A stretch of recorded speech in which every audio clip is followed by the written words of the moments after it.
अच्छा, सुबह हमने बैंकिंग चैप्टर पढ़ा था जिसमें हमने स्टार्ट किया था मनी क्रिएशन। इससे पहले मनी चैप्टर में हमने ये पढ़ा था कि कमर्शियल बैंक जो है वो मनी सप्लाई करता है हम तक, ठीक है, और आरबीआई और गवर्नमेंट इशू करता है मनी को, ठीक है। मनी क्रिएशन पढ़ने से पहले ये जो आपको लीगल रिजर्व रेशियो दिख रहा है, इसको मैं थोड़ा डिस्क्राइब कर देती हूँ।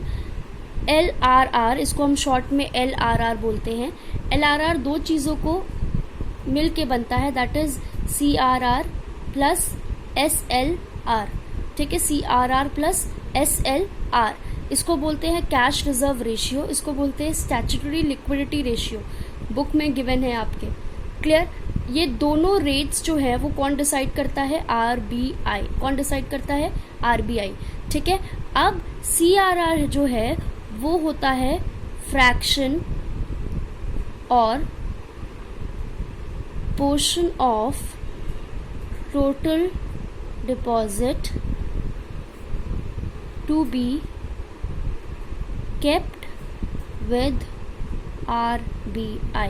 इसका मैंने एग्जाम्पल भी दिया था कि फॉर एग्जाम्पल हमारे पास 1000 रुपये हैं, तो उसमें से हम 100 रुपये अगर मम्मी के पास रख देते हैं, 100 रुपये अपने पास रख देते हैं, तो जो मम्मी के पास रखा वो RBI हो जाएगा, मतलब वो RBI वो हमारा CRR हो जाएगा, और जो अपने पास रखते हैं वो SLR हो जाएगा, ठीक है। CRR वो फ्रैक्शन या वो पोर्शन ऑफ टोटल डिपॉजिट होता है जो हम किसके पास रखते हैं? RBI के पास। रेट RBI ही डिसाइड करती है दोनों के, ठीक है। क्यों रखते हैं? वो इसलिए रखते हैं कि जब कभी बैंक लॉस में चल रही है, या जैसे वो होता है ना एक तरीके की सेविंग होती है वो, या बैंक के पास पैसे डिपॉजिट्स की कमी आ गई, पैसों की कमी आ गई, तब बैंक इन चीज़ों को यूज़ करती है। और SLR क्या होता है? SLR होता है portion of total deposit to be kept with themselves in form of liquid assets, ठीक है। मैंने ये लाइव क्लास में एग्जांपल दिया था कि in form of liquid assets, मतलब लिक्विड एसेट्स क्या होता है? जो तुरंत कैश में कन्वर्ट किए जाएं, फॉर एग्जांपल गोल्ड, ठीक है। तो SLR कमर्शियल बैंक अपने पास रखती है, CRR कमर्शियल बैंक किसके पास रखती है? RBI के पास रखती है, और SLR में जो पोर्शन होता है वो in form of liquid asset होता है, ठीक है। In form of liquid asset कैसे?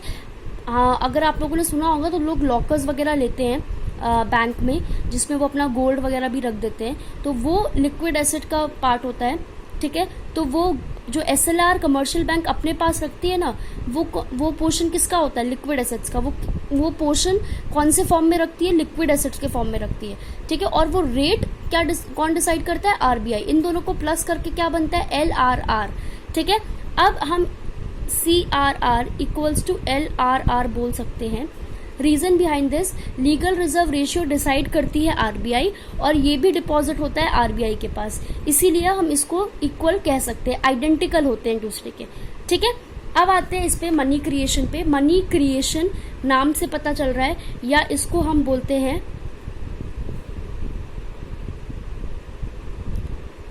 Money multiplier. क्या बोलते हैं? Money multiplier. नाम से सुनो, मनी क्रिएशन या मनी मल्टीप्लायर, मतलब मनी कैसे क्रिएट हो रहा है या मनी को कैसे हम मल्टीप्लाई कर रहे हैं। तो अगर हम ये सोचें कि कमर्शियल बैंक्स जो हैं वो कहाँ से लाते हैं इतना पैसा, कि मतलब वो सबको लाखों में लोन्स भी दे रहे हैं, हमारा पैसा भी जब हमें चाहिए हम अपना ATM से विड्रॉ कर रहे हैं, तो वो पैसा आता कहाँ से इतना पैसा ले आते हैं, ठीक है। तो ये देखो, इसको उस प्रोसेस को हम पढ़ेंगे। उसके लिए हमने 2 अजम्पशंस पढ़ने ज़रूरी हैं। सबसे पहले, all banks are one unit and all transactions are banked. That means पहला अजम्पशन ये बोलता है कि सारी बैंक, जितनी भी हमारी इकोनॉमी में बैंक्स हैं, HDFC ले लो, SBI ले लो, PNB ले लो, सारी बैंक्स एक हैं, ठीक है, सब एक है। और वो इसलिए बोला जाता है क्योंकि घूम फिर के पैसा तो इकोनॉमी में ही आता है ना, ठीक है। उसके बाद नेक्स्ट अजम्पशन ये है, all transactions are banked. All transactions are banked का मतलब है कि अगर मैंने पैसा खर्च किया, ठीक है, तो मैंने पैसा खर्च किया तो मेरा तो एक्सपेंस हुआ, लेकिन मैंने अगर दुकानदार को या शॉपकीपर को पैसा दिया तो शॉपकीपर के लिए तो वो इनकम हुई ना। तो शॉपकीपर की इनकम मतलब वो कहाँ डालेगा अपनी इनकम को? बैंक में, अकाउंट में डालेगा, ठीक है। तो दैट मीन्स कि सारा ट्रांजैक्शन क्या होता है, घूम फिर के बैंक के पास वापस जाता है, और सारा ट्रांजैक्शन बैंक में ही बैंक होता है, मतलब सब अपने अपने अकाउंट में पैसा डालते हैं, ठीक है, ये कहने का मतलब है। क्लियर। अब मैंने एक एग्जांपल लिया है, देखो डिपॉजिट मैंने 1000 रुपए लिया और लीगल रिजर्व रेशियो जो आरबीआई डिसाइड करती है, टोटल मैंने ले लिया 20%, ठीक है। अगर इसकी जगह आपको सीआरआर गिवन होगा तब भी आप वही प्रोसेस अप्लाई करेंगे जो अब हम करने जा रहे हैं, ठीक है। तो देखो हमने 3 कॉलम्स बनाए, डिपॉजिट, लोन और एलआरआर, ठीक है। 20% है। डिपॉजिट कितना था? 1000 रुपए का। डिपॉजिट कितना था? 1000 का। 1000 का 20% निकाल लो, क्योंकि वो तो बैंक को रिजर्व के तरीके पे रखना ही पड़ेगा, उसको बैंक खर्च नहीं कर सकती, ठीक है। अब बचा हुआ पैसा बैंक जो है वो लोन दे सकती है, ठीक है। तो हमने क्या दे दिया? 800 रुपए। 800 रुपए हमने क्या कर दिए? लोन दे दिए। अब ये 800 रुपए घूम फिर के वापस कहाँ आएगा? डिपॉजिट में। क्यों? क्योंकि हमने पढ़ा है ऑल ट्रांजैक्शंस आर बैंक्ड। कैसे आएगा घूम फिर के? फॉर एग्जाम्पल मैं घर बना रही हूँ, ठीक है, मेरे पास लेबरर्स हैं, सब हैं, मैंने उनको पैसे दिए, ठीक है, मेरा तो खर्चा, मैंने लोन लिया, सबसे पहले तो मैंने 800 रुपए का लोन लिया फॉर एग्जाम्पल। अब 800 रुपए का लोन लिया तो क्या उस लोन को लेकर मैं घर पे बैठी रहूंगी कि मुझे खर्च नहीं करना? खर्च करूंगी ना। तो मेरा खर्च मतलब मैं किसी की इनकम मतलब वो अपने अकाउंट में सेव करेगा। अकाउंट में सेव करने का मतलब ऑल ट्रांजैक्शंस आर बैंक्ड। तो ये घूम फिर के कहाँ आ जाएगा? बैंक के पास। तो ये आ गया 800 रुपए यहाँ पे, ठीक है। अब ये 800 का डिपॉजिट आ गया, फिर से इसका 20% निकाल दो, दैट इज 160। फिर बचा कितना? 640। अब हम इसका लोन दे सकते हैं। फिर ये घूम फिर के कहाँ आएगा? बैंक के पास। फिर बैंक के पास आएगा तो ये क्या, उसका फिर से 20% निकाल दो। क्लियर। फिर ये क्या हो जाएगा? अब हम इतने का लोन दे सकते हैं। अच्छा मैम, ये प्रोसेस कब तक चलेगा? ये प्रोसेस तब तक चलेगा जब तक आपका डिपॉजिट 5000 नहीं हो जाता और ये 4000 या 1000 नहीं हो जाता। मैम हमने सिर्फ 5000 तक ही क्यों किया, वो मैं बताती हूँ अभी, ठीक है। उसका भी एक फॉर्मूला है। सबसे पहले तो मैं यहाँ पर आ जाती हूँ। ये जो हमारा इनिशियल डिपॉजिट था ना, जो स्ट्रेट फॉरवर्ड डिपॉजिट था, ठीक है, इसको हम प्राइमरी डिपॉजिट बोलते हैं। इसको हम क्या बोलते हैं?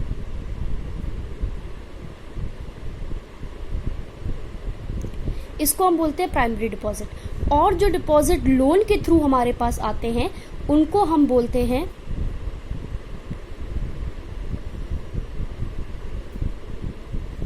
Secondary deposit. जो इनिशियली डिपॉजिट होता है, डायरेक्टली डिपॉजिट होता है, उसको हम प्राइमरी डिपॉजिट बोलते हैं। जो लोन के थ्रू डिपॉजिट होता है उसको हम सेकेंडरी डिपॉजिट बोलते हैं। ये हो गया। अब मैम यहाँ पर आते हैं कि ये 5000 कैसे आया। तो ये 5000 पे ही हम इसलिए रुके, इसका एक फॉर्मूला होता है मनी मल्टीप्लायर जिसको हम बोलते हैं, ठीक है। उसका हमने फॉर्मूला लगाया 1/LRR। ये फॉर्मूला होता है 1/LRR। जो LRR कौन डिसाइड करता है? आरबीआई। फॉर्मूला लगा लिया हमने। परसेंट को जब हम चेंज करेंगे तो ऊपर 100 आएगा, 100 डिवाइड बाई 20 आ जाएगा 5 टाइम्स। मतलब आरबीआई के अकॉर्डिंग, आरबीआई ने जब लीगल रिजर्व रेशियो सेटअप किया तो आरबीआई के अकॉर्डिंग आप अपने डिपॉजिट को सिर्फ 5 गुना कर सकते हैं। जब 5 गुना पैसा हो जाएगा आप वहीं पर रुक जाएंगे। अब मैम सिर्फ 5 गुना ऐसा क्यों करते हैं कि वो रुक जाते हैं? वो इस वजह से क्योंकि अगर वो अपना मनी को मल्टीप्लाई करते जाएं, ठीक है, तो लोगों के पास कितना पैसा आ जाएगा? लोन देते ही जा रहे हैं, कोई लिमिट ही नहीं है, तो लोगों के पास पैसा आ जाएगा, ठीक है। पैसा आ जाएगा तो ऑब्वियस सी बात है महंगाई बढ़ जाएगी, इन्फ्लेशन बढ़ जाएगी। तो हमें महंगाई नहीं बढ़ानी है, ठीक है, हमें एक स्टेबल इकोनॉमी रखनी है। क्लियर। तो ये फॉर्मूला हुआ, 5 टाइम्स हुआ। अब मुझे बताओ, अगर मैं 1000 रुपये ले रही हूँ तो 1000 का 5 टाइम्स कितना होता है? 5000। मतलब कमर्शियल बैंक्स 5 गुना अपने पैसे को मल्टीप्लाई कर सकते हैं, उसके बाद वो रुक जाएंगे। उतना ही एक अकाउंटिंग ईयर में, 1 अकाउंटिंग ईयर में वो उतना ही मनी क्रिएट कर सकते हैं, ठीक है। क्लियर हुआ। तो जब मनी क्रिएट हो जाएगा, ठीक है, तो उसके अकॉर्डिंग ही वो लोन दे सकते हैं ना। इतने अब कमर्शियल बैंक इतनी भी वो नहीं है कि सारा पैसा लोन ही दे देगी, फिर वो इसके अकॉर्डिंग 5 गुने के अकॉर्डिंग अपना लोन का डिसाइड करेगी रेशियो, ठीक है, वो अलग चीज है। क्लियर। तो ये हमारा हो गया कि कैसे हम कैसे कमर्शियल बैंक्स मनी को मल्टीप्लाई करते हैं या मनी को क्रिएट करते हैं। क्लियर।